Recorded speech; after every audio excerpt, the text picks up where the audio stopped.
The massive chamber fell silent as Jake Morrison walked to the center of the floor. His black diplomatic uniform stood out against the strange colors and shapes of the alien representatives around him. 47 different species filled the seats. Each one, watching the human with eyes that glowed, blinked, or moved in ways that still made Jake's skin crawl. After 3 years of service, the Galactic Council had ruled this part of space for over 2,000 years. Every species that wanted to travel between stars had to follow their rules. Every planet that wanted to trade had to get their permission.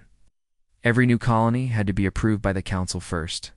For 30 years, humans had been the newest members, and Jake knew they were also the least welcome. Speaker Zephyrine rose from the central platform. The crystal being's body caught the light and threw rainbow patterns across the walls. It spoke. Its voice sounded like wind chimes in a storm. The human delegation will now hear the Council's final decision regarding their recent actions. Jake kept his face calm, but his heart was beating fast. Captain Lisa Harper stood behind him, her hand resting near her sidearm. She had warned him this day would come. The other council members had been complaining about humans for months. They said humans expanded too fast, took too many risks, and asked too many questions. The species of Earth have violated 17 different council regulations in the past. Solar Year Zephyr 9 continued. Crystalline body pulsed with each word. Your terraforming projects proceed without proper environmental studies. Your military vessels exceed approved size limits. Your colonies ignore established territorial boundaries. Around the chamber, alien heads nodded in agreement. The Urbari delegation made soft clicking sounds that Jake had learned meant approval. The gaseous nebula collective shimmered with satisfied colors. Even the usually neutral mechanical union's red lights blinked in rhythm. Jake had expected this. Humans were different from every other species in the council. When the plant-eating Urbari found a new world, they studied it for decades before sending a single settler. When the energy-based collective wanted to expand, they filed applications and waited for approval that could take years. When the mechanical beings needed resources, they calculated exact amounts and submitted detailed reports. Humans didn't work that way. When they found a good planet, they started landing ships within months. When they needed to defend themselves, they built whatever weapons seemed necessary. When they discovered something new, they experimented first and asked permission later. It had made them the fastest-growing species in known space, but it also made them dangerous in the eyes of the older civilizations. The Council has reached a unanimous decision, Zephyrine announced. Human species will immediately cease all unauthorized terraforming activities. All military vessels above Class 3 designation will be dismantled or surrendered to Council. Authority. All colonies established without proper approval will be evacuated within 1 standard year. The chamber buzzed with alien voices expressing satisfaction. Jake felt his jaw tighten. They weren't just limiting human expansion, they were trying to cripple it completely. Half of humanity's colonies had been built on worlds the Council had marked as unsuitable.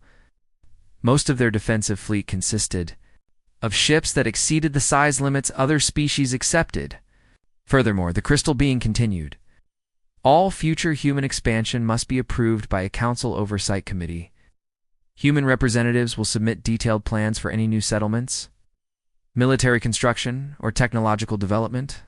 These plans will be reviewed by qualified Council experts before implementation is permitted. Jake looked back at Lisa. Her face was stoned, but he could see the anger in her eyes.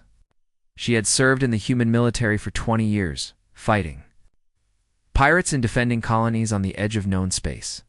The idea of asking permission to protect human worlds would be like asking permission to breathe.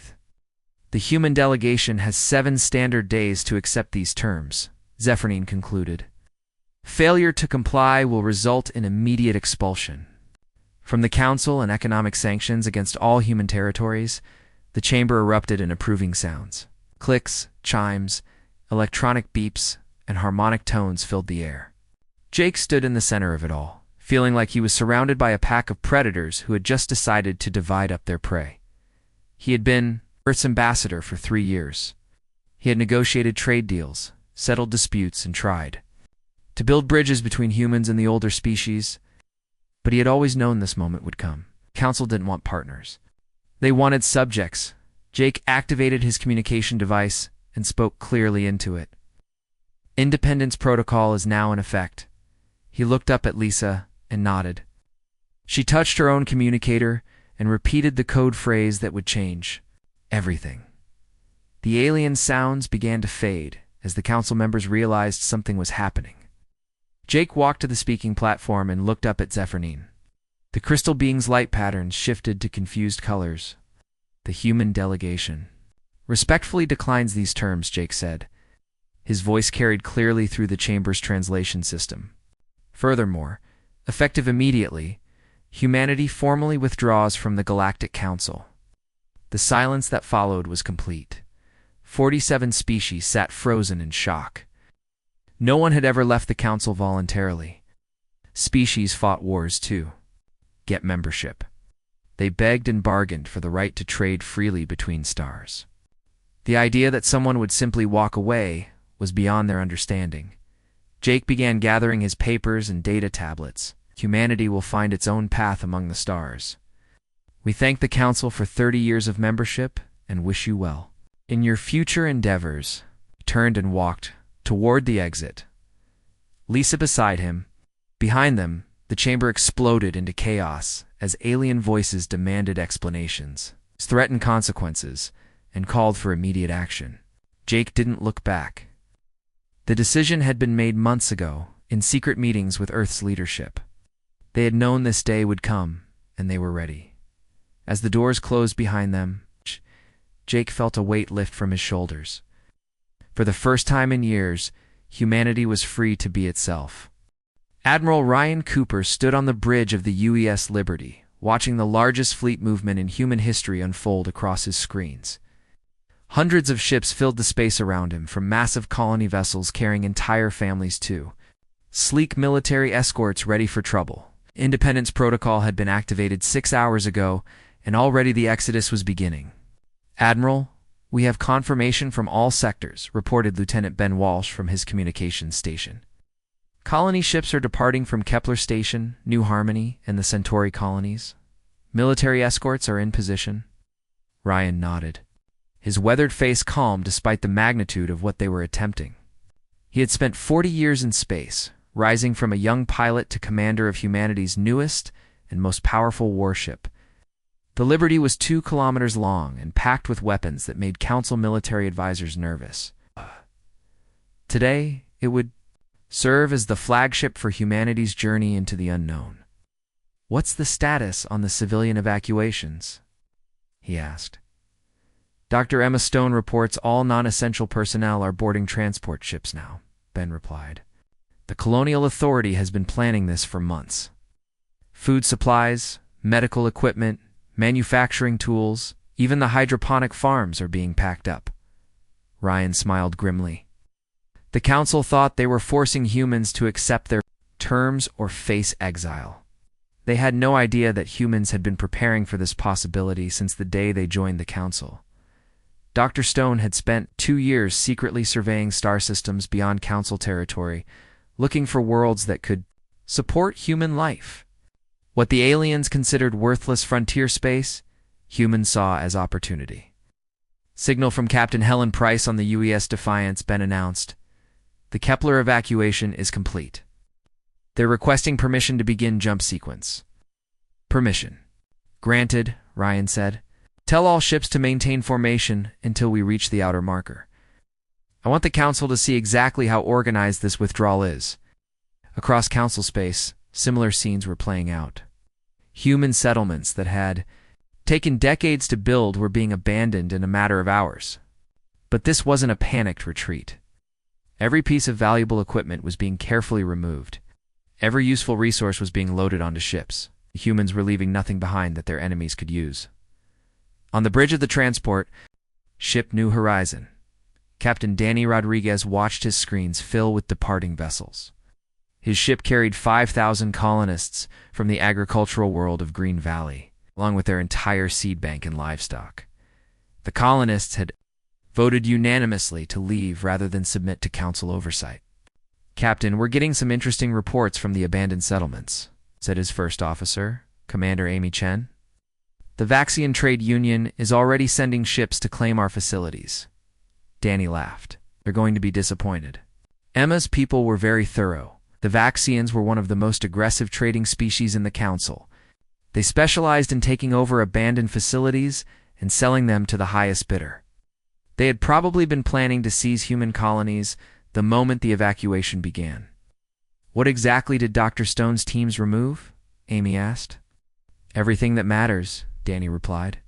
"Quantum processors, fusion reactors, atmospheric processors, manufacturing equipment, even the computer cores. They left the buildings, but they're just empty shells now." Meanwhile, in the council chamber, emergency sessions were being called. As reports came in from across human territory, the speed and scale of the withdrawal was shocking every species. No one had expected humans to actually leave. The threats of economic sanctions and military action were supposed to force compliance, not trigger the largest migration in galactic history. Overseer Kletchprim of the Vaxian Trade Union stood before the emergency assembly, his forearms, gesturing wildly as he spoke. "The humans have stripped their colonies bare. My scouts report that they removed every piece of advanced technology before departing. Facilities are worthless." Speaker Zephyrnine's crystalline form pulsed with confused colors. Surely they could not have moved entire industrial complexes in such a short time. "They did," Kletchprime replied angrily. "Our analysis suggests they have been planning this evacuation for months, possibly years. This was not a spontaneous decision. They were prepared for exactly this scenario." Around the chamber, alien representatives began to shift nervously. The implications were disturbing. If humans had been planning to leave for so long, it meant they had never truly intended to follow council authority. They had been buying time, preparing for independence, while pretending to negotiate back in space. The human fleet was approaching the edge of council territory. Admiral Ryan stood on his bridge watching the sensor displays as alien patrol ships tracked their movement. The council vessels kept their distance, unsure how to respond to such an unprecedented situation. "Admiral, we're receiving a transmission from the council fleet," Ben reported. "They're demanding to know our destination." "Tell them we're heading for uncharted space," Ryan replied. "Beyond that, it's none of their business." The truth was more complex. Dr. Stone's surveys had identified dozens of star systems in the galactic frontier that could support human colonies. These were regions the Council had marked as too dangerous or too resource-poor to bother with. But humans had different standards. They were willing to work harder and take greater risks than the established species. "Signal from Dr. Stone on the research vessel Discovery," Ben announced. "She reports that long-range scouts have already begun establishing supply depots in the target systems. The advanced teams have been working for months." Ryan nodded with satisfaction. While the Council had been debating humanity's fate, humans had been preparing for their future. The first wave of colony ships would find fuel, food, and basic shelter waiting for them. The second wave would bring the industrial equipment needed to build permanent settlements. The third wave would establish the military bases needed to defend their new territory. "Time to jump point?" Ryan asked. "Out." 30 minutes, Admiral." Ryan looked at the stars ahead, knowing that in half an hour humanity would cross a line from which there would be no return. Behind them lay the safety and restrictions of Council space. Ahead lay freedom and uncertainty in equal measure. "All ships prepare for hyperspace jump," he announced across the fleet communications. "We're going home to a place we've never been." 6 months had passed since the humans left Council space, and Commander Alex Carter knew he was about to deliver news that would terrify every alien government in the galaxy. His diplomatic ship, the UES Messenger, drifted at the edge of Council territory, waiting for permission to enter.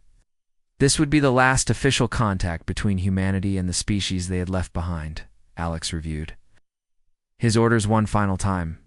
He was to deliver formal notice of humanity's territorial claims in the Outer Rim, establish basic communication protocols for future contact, and assess how badly the Council was struggling without human involvement. What he had learned from His intelligence reports suggested the situation was worse than anyone had expected. "Commander, we're receiving clearance to enter Council space," reported Ensign Katie Miller from the communications station. "They're directing us to the same chamber where Ambassador Morrison made his announcement." "Understood," Alex replied. "Signal our escort ships to maintain position at the border. If anything goes wrong, they're to return to New Terra immediately with our findings." The Messenger was a small, fast ship designed for diplomatic missions in dangerous territory. It carried no heavy weapons, but its advanced sensors and communication equipment made it one of the most sophisticated vessels in the human fleet. Alex had commanded it for 2 years, carrying messages between human colonies and negotiating with the various alien species they encountered in unexplored space. As they approached the Council station, Alex studied the traffic patterns around the massive structure. Something was wrong. The usual flow of merchant ships and diplomatic vessels had slowed to a trickle. Several docking bays that should have been busy stood empty. The station's lights seemed dimmer than he remembered. "Katie, are you picking up the normal communication chatter?" he asked. "Negative, sir," she replied, frowning at her instruments. "Traffic control is operating on minimum power. Most of the commercial channels are silent. I'm detecting distress signals from at least 3 sectors." Alex felt a chill run down his spine. The Council controlled the most prosperous region of known space. Their territory included hundreds of worlds and trillions of beings. If their communication networks were failing, it meant the situation was far worse than the human leadership had predicted. The docking process took longer than usual. Several Council officials met them at the airlock. But Alex noticed their uniforms were wrinkled, and their equipment looked poorly maintained.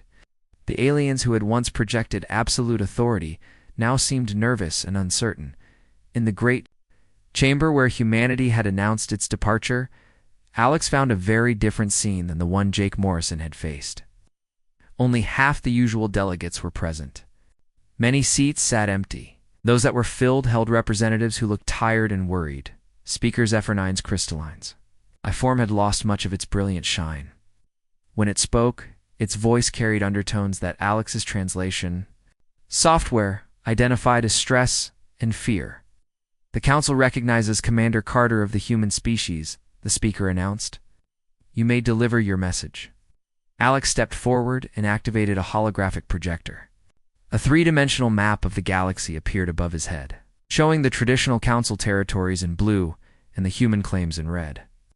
The red zones covered vast areas that the Council had never bothered to explore or settle. "On behalf of the Independent Human Coalition, I formally notify the Galactic Council of our territorial claims in the following sectors," Alex began. He read off a list of coordinates that made several alien delegates gasp in shock. The humans weren't just claiming a few worlds. They were staking out entire star clusters, nebulae, and resource-rich asteroid fields. These regions were surveyed and deemed unsuitable for settlement by Council standards, protested Delegate Hearth 7 of the Urbari League. The radiation levels, gravitational anomalies, and hostile environments make them uninhabitable. Alex smiled coldly. "By your standards, perhaps humans have different capabilities." The truth was more complex than Alex could reveal. In the 6 months since leaving Council space, human science teams had made breakthrough discoveries in radiation shielding, gravity manipulation, and environmental adaptation. Freed from Council restrictions on dangerous research, human scientists had pushed the boundaries of what was considered possible. But Alex's real mission wasn't to discuss territorial claims. It was to gather intelligence on the Council's current situation. What he learned in the following hours painted a picture of a civilization in crisis. The economic disruption from humanity's departure had been immediate and severe. Human merchant ships had carried 60% of all interspecies trade, traveling dangerous hyperspace routes that other species considered too risky. With the humans gone, entire sectors faced shortages of food, medicine, and critical resources. The Urbari League was experiencing famine on 12 worlds. Their slow, cautious approach to space travel meant they couldn't replace the human trade routes quickly enough. The The energy-dependent plasma collective was rationing power for the first time in centuries. Even the wealthy mechanical union was struggling to maintain their vast automated systems without human-supplied rare metals. But the most disturbing reports came from Lieutenant Maria Gonzalez. Monitoring communications from the intelligence vessel U.S. Whisper, positioned just outside Council space. She had been intercepting alien transmissions for months, and the picture they painted was of a civilization coming apart. "Commander, I'm picking up rebellion reports from the hierarchical empire," Maria reported over the encrypted channel. Oh. "Sectors are in open revolt. The central government can't move troops fast enough without human transport ships." "What about the collective consciousness?" Alex asked. "That's the strangest part, sir. They're reporting what they call anomalous, individualistic tendencies appearing in their population. Individual members are beginning to think and act independently. It's causing chaos in their hive mind structure." Alex processed this information with growing amazement. The council species had spent so much time trying to control human expansion that they had become dependent on human services. Without human innovation driving technological progress, they were stagnating. Without human willingness to take risks, they couldn't adapt to changing circumstances. More importantly, human ideas about individual freedom and self-determination were spreading to other species. The very concepts that the council had tried to suppress were taking root across their territory. During his final meeting with the council leadership, Alex was asked the question he had been expecting. "When will humanity consider returning to council membership?" Speaker Zephyrknight asked, its crystalline form flickering with desperate hope. Alex's answer was delivered with quiet confidence. "Humanity has no interest in returning to a system that tried to limit our potential. We're quite satisfied with our new circumstances." He didn't mention that human colonies were thriving in their new territories. He didn't reveal that first contact with 3 new alien species had resulted in mutual cooperation agreements. He certainly didn't explain that human technology was advancing at a rate that would soon make council science look primitive. As Alex prepared to leave, he delivered one final message. "The Independent Human Coalition wishes the council well in resolving its current difficulties. Should you need humanitarian assistance, you may contact us through the emergency frequencies we're providing." The offer of help from their former subjects was the final insult that drove home just how dramatically the situation had changed. The species that had tried to control humanity were now being offered charity by the very people they had attempted to exile.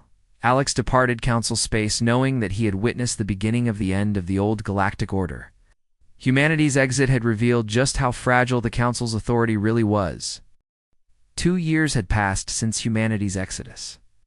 And engineer Tony Marsh stood in the observation deck of the New Terra shipyards, watching something that would have been impossible under council rule. Below him, construction crews worked around.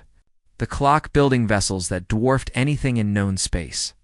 The ship taking shape in the main assembly bay was 3 times larger than the biggest council dreadnought, its hull bristling with weapons and sensors that represented years of unrestricted human innovation. "The Endeavour class is ahead of schedule," reported Chief Designer Laura Banks, joining Tony at the viewing window. "We'll have 12 operational within the next 6 months." Tony nodded, still amazed at how quickly things had changed. Under council restrictions, humans had been limited to small, lightly armed vessels deemed appropriate for a developing species. Now, freed from those constraints, human engineers were building ships that made council military leaders lose sleep. "Any word from the deep space exploration fleets?" Tony asked. "Captain Nick Thompson's group made contact with another new species last week," Laura replied. "The Wanderer Coalition, nomadic traders who've been avoiding council space for centuries. Apparently, they're very interested in human propulsion technology."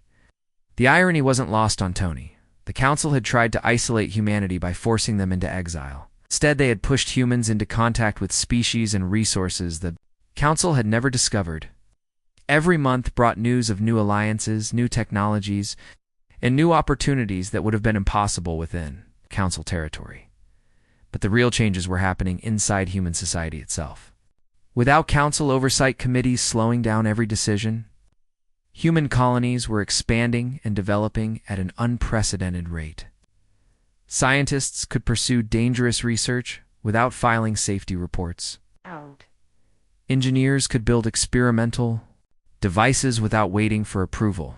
Explorers could investigate unknown phenomena without permission from alien bureaucrats. The results were visible everywhere Tony looked. The new Terra system had become a hub of industrial activity that rivaled anything in Council space. Asteroid mining operations pulled rare metals from belts the Council had declared too dangerous to approach. Fusion plants powered by revolutionary new designs provided unlimited energy. Research stations studied phenomena that Council science deemed impossible. "Tony, we're getting some interesting reports from our intelligence network," Laura said, her voice dropping to a whisper. "The situation in Council space is getting worse." Tony had heard rumors, but the human leadership tried to keep detailed intelligence reports classified. They didn't want their people getting distracted by the Council's problems when there was so much work to do building their new civilization. "How bad is it?" he asked. "Bad enough that we're seeing refugees," Laura replied. "Captain Thompson's fleet encountered a group of Rabari families last week. They were fleeing starvation in their home systems. The Council's food distribution network has collapsed in 3 sectors." Tony felt a pang of sympathy for the plantating aliens. The Rabari had always been among the more reasonable Council species, preferring negotiation to threats. They didn't deserve to suffer, because their leaders had made poor decisions. What did Thompson do? Against direct orders? He provided emergency supplies and medical aid, Laura said. The refugees told his crew some disturbing stories. The hierarchical empires fighting civil wars on 17 worlds. The Plasma Collective is experiencing complete system failures as their hive mind network breaks down. Even the Mechanical Union is having problems maintaining their automated systems. The picture Laura painted was of a galactic civilization in collapse. The economic disruption from humanity's departure had triggered a cascade of failures that were tearing apart the carefully balanced Council system. Species that had coexisted for centuries were now blaming each other for the crisis. Meanwhile, in a secure conference room deep within the new Terra Command Center, Admiral Ryan Cooper was reviewing reports that would have shocked the Council if they had known about them. The human deep space exploration program had achieved something that 2,000 years of Council expansion had never accomplished. They had made contact with civilizations beyond the galactic rim. The Stellar Confederacy controls territory. In 3 neighboring galaxies, reported Intelligence Director Carol White. They've been watching our galaxy for millennia, but they never made contact because they considered the Council too primitive and aggressive. Ryan studied the holographic displays showing vast star maps that extended far beyond anything the Council had ever imagined. Humanity's exile had led them to discover that their entire galaxy was just a small part of a much larger community of intelligent species. "What changed their minds about making contact?" Ryan asked. U.S. Carroll replied simply. "They were impressed by humanity's rapid technological advancement and our peaceful approach to first contact. 3 Confederacy species have already established trade relationships with our outer colonies." The implications were staggering. While the Council struggled with internal conflicts and economic collapse, humanity was forming alliances with civilizations that possessed technology centuries ahead of anything in known space. The species that had tried to limit human development had inadvertently freed them to achieve their full potential. "There's more," Carol continued. "The Confederacy has been dealing with a threat from dark space, something they call the Devourers. They've been looking for allies with the kind of adaptability and innovation that humans have shown." Ryan leaned back in his chair, processing the enormity of what he was hearing. Not only had humanity survived exile and built a thriving civilization, they had been invited to join a galactic community that made the Council look like children playing with toys. "What does the Confederacy want from us?" Partnership, Carol said. "They're offering to share advanced technologies in exchange for human military support and scientific collaboration. They believe our unconventional thinking and willingness to take risks makes us valuable allies." Ryan thought about the scared, struggling Council species who had once tried to dictate humanity's future. They had believed they were punishing an upstart race by forcing them into exile.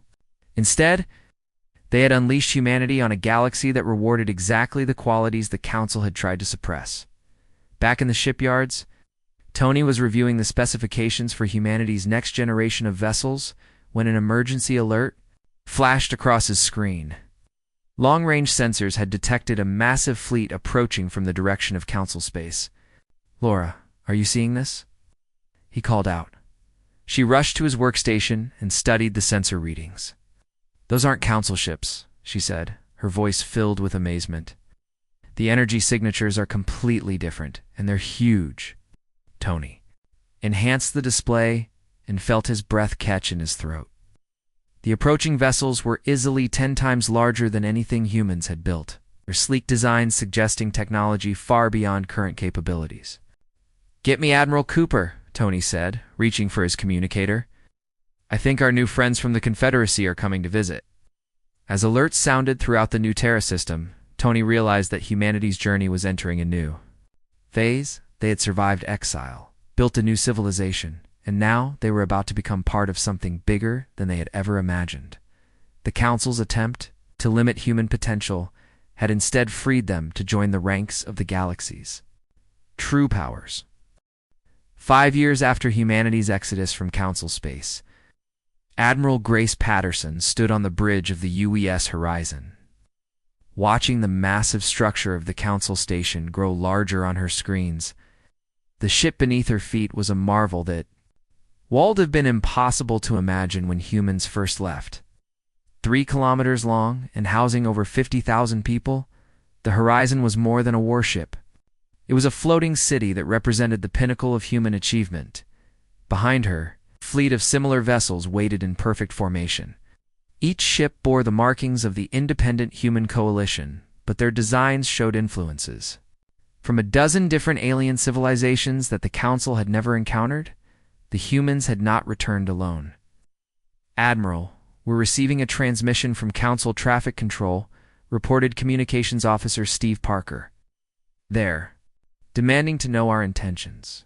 Grace smiled coldly. The same species that had once ordered humanity to dismantle their military fleet was now facing an armada that could have conquered their entire territory without breaking a sweat. "Tell them we're here for a diplomatic meeting. We have matters to discuss." The journey to the Council chamber took longer than expected. Grace noticed that the station showed signs of neglect and decay. Entire sections were dark, corridors were empty, and the few aliens they encountered looked tired and fearful. The proud galactic government that had once controlled hundreds of worlds was clearly struggling to maintain basic operations. In the great chamber, where humanity had once been threatened with exile, Grace found a gathering that bore little resemblance to the confident assembly that had dismissed Ambassador Morrison 5 years earlier. Less than half the original species were represented. Those that remained looked desperate and defeated. Speaker Zephyr9's crystalline form had lost most of its shine, appearing dull and cracked. When it spoke, its voice carried harmonics that Grace's translator identified as desperation and fear. "The Council recognizes Admiral Patterson of the human species," the speaker announced. "We welcome this opportunity to discuss renewed cooperation between our peoples."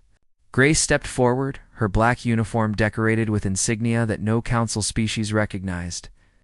The symbols represented alliances and achievements that had been earned far beyond their small corner of the galaxy.